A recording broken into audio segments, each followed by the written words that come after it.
వాడికి ఆయుష్ లేదు.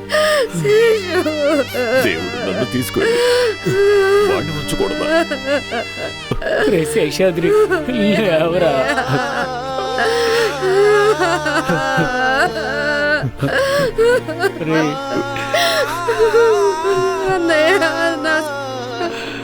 వాడి మీదే ప్రాణాలన్నీ పెట్టుకున్నామే.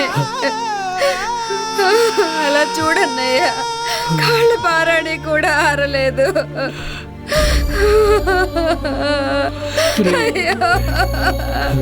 శేషాద్రి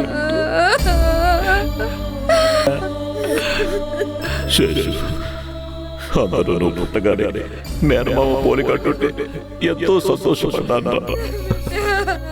నీకు గుడ్డు చేయించి అన్నప్రాసం చేసి చెవు పొగులు పుట్టించిన ఈ చేతులతోనే కదరా కాడు కడిగి కన్యాదానం చేసింది. ఈ చేయి ఇంత పాపిస్తుందా? నా కూతురు నష్ట జాతుకురాలా? నీ ప్రాణం నేనే తీసేద్దా నాయన? శేషు, ఒక్కసారి ఈ మేనమామతో మాట్లాడరా. ఒక్కసారి ఈ మేనమామతో మాట్లాడరా.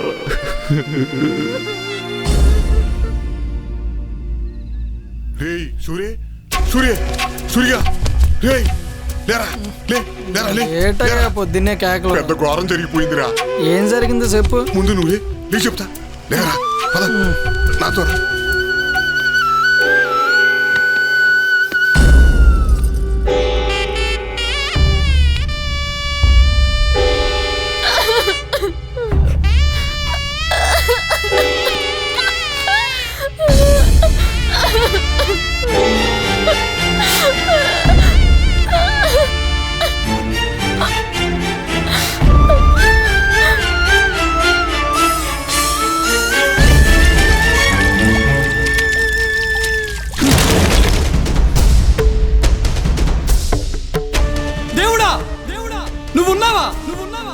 నువ్వున్నావా? ఉంటే అమ్మాయి గారి బ్రతికి ఎందుకు అలా చేసావు? ఎందుకంత కట్టం కలిగించావు? అమ్మాయి గారి భర్తను బతికించి నన్ను చంపకూడదా? అమ్మా దుర్గమ్మ తల్లి, ఈ ఘోరం చూడమ్మా. రోజు నీ గుడికొచ్చి బొట్టు పెట్టుకుని నీకు మొక్కుకుని వెళ్తుందే, అందుకు ఫలితమై తల్లి. అమ్మాయి గారి బొట్టు సరిపెత్తావా తల్లి?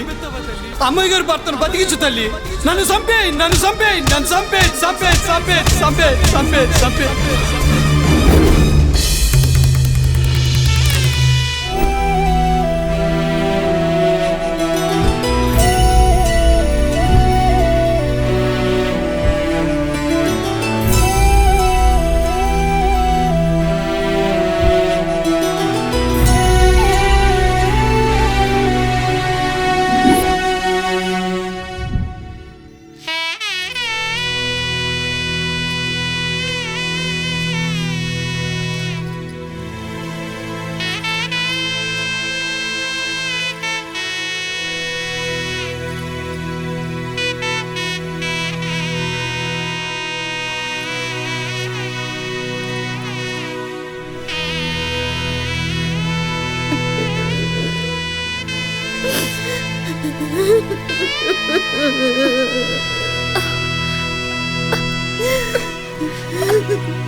అమ్మా,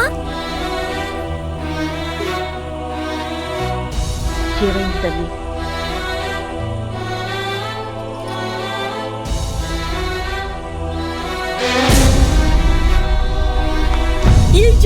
ఏం చేస్తావే? ఏం చేస్తావు? మొగుడు చచ్చిన దాన్ని విధవను చేయక వేడుక చేస్తావా? అది కాదండి, అది రజస్సులయ్యింది. దాని జీవితమే అస్తవ్యస్తమైంది. ఇంకా అది రజస్వలైతే ఏంటి, చస్తే ఏంటి? నా కూతుర్ని మీరు అలా శపించకండి. అది మనకి ఒక్కగానొక్క కూతురు. అనుకున్న కార్యక్రమం జరిగి తీరాల్సిందే కదా. మల్లిని విధవని చేసి తెల్లచీర కట్టి మూల కూర్చోపెట్టాల్సిందే. విధవై మూల కూర్చోకుండా ముత్తైదు అవుతుందా? తెల్లచీర బదులు పొట్టుచీర కడుతుందా? దాని కర్మ అంతే. ఆచారం సాంప్రదాయం ఊరందరికీ ఒక విధం, మన ఒక్కరికి ఒక విధం కాదు కదా. అనాదిగా జరిగే తంతి ఇది, జరిగి తీరాల్సిందే.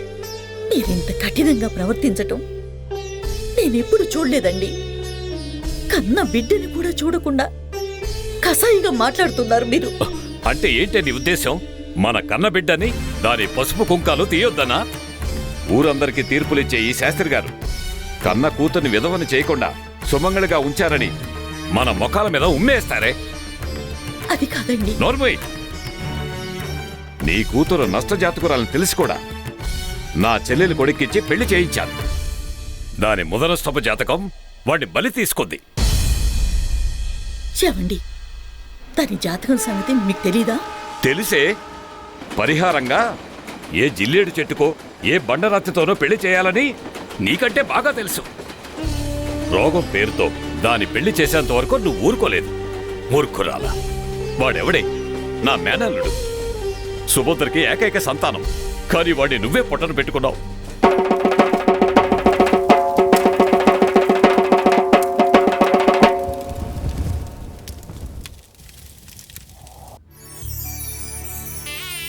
నేను జీవితాంతం ఈ చీకట్లోనే ఉండాలా?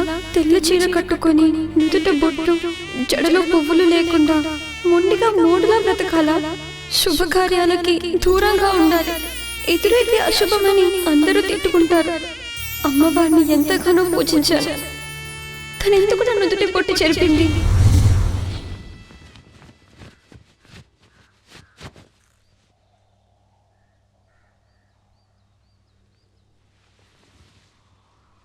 అమ్మాయి గారు, ఏంటి సూరి? ఒకసారి కిటికీ తెరవండి అమ్మా.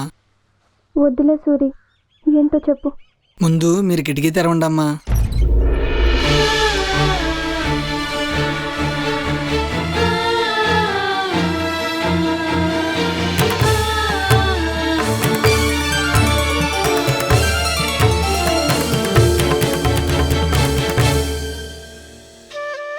ఏంటి సూరి, ఏమైనా చెప్పాలా? నేను పట్నం వెళ్ళిపోతున్నాను అమ్మాయి గారు. అక్కడ పని చూసుకున్నాను. మీ నాన్న ఒప్పుకున్నాడా? చాలా కట్టం మీద ఒప్పించానమ్మా. వెళ్తానంటే ఏడ్చి మొత్తుకున్నాడు. వారం రోజులుగా మాట్లాడలేదు. తప్పకుండా వెళ్ళాలా? ఇక్కడుండి మాత్రం ఏం చేస్తాను? కొన్నిటిని సాధించాలంటే కట్టబడక తప్పదుగా.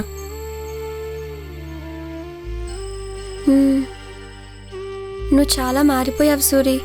మీరు మాత్రం మారిపోలేదా? పెద్దోళ్ళలాగా ఆ చీర జుట్టు ముడేసుకొని. అది నా నుదుట బ్రహ్మ రాసిన రాత. లేదమ్మా, బ్రహ్మ కాదు. ఈ మనుషులే మిమ్మల్ని ఇలా చేశారు.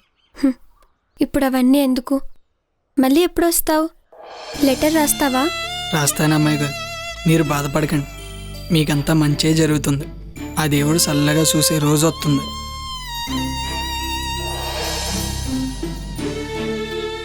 ఆ రోజు కోసం చచ్చేదాకా ఎదురు చూడనా ఆశతో? లేదమ్మా, మీ మంచి మనసుకు మంచే జరుగుతుంది. నేను రేపే బయలుదేరుతున్నాను. తెల్లవారుజామున వెళ్తున్నాను. మళ్ళా మీ దగ్గర రాలేను కదా, అందుకే ఇప్పుడు చెప్తున్నాను. సరే, జాగ్రత్త సూరి. ప్రతిరోజు నన్ను పలకరించి కబుర్లు చెప్పే నువ్వు కూడా వెళ్ళిపోతే ఎలా సూరి? లేదమ్మా, నేను త్వరలో వచ్చేస్తాను. నేను వెళ్ళే పని పూర్తి కాగానే రెక్కలు కట్టుకుని మీ ముందు వెళ్తాను. ఏమో, నా అన్న వాళ్ళందరూ నాకు దూరం అవుతున్నారు. చివరికి అనాథ బతుకవుతుందేమో. అలా అనకండి అమ్మాయి గారు. మేమంతా ఉండగా మీరు అనాథ ఎలా అవుతారు? అలా బాధపడకండి. ఆశతో జీవించండి అమ్మాయి గారు. ఆశ అనగానే నా బ్రతుకు కొడిగట్టింది సూరి. ఇలాంటి మాటలతో నాలో మళ్ళీ ఊపిరిపోయాలని చూడకు.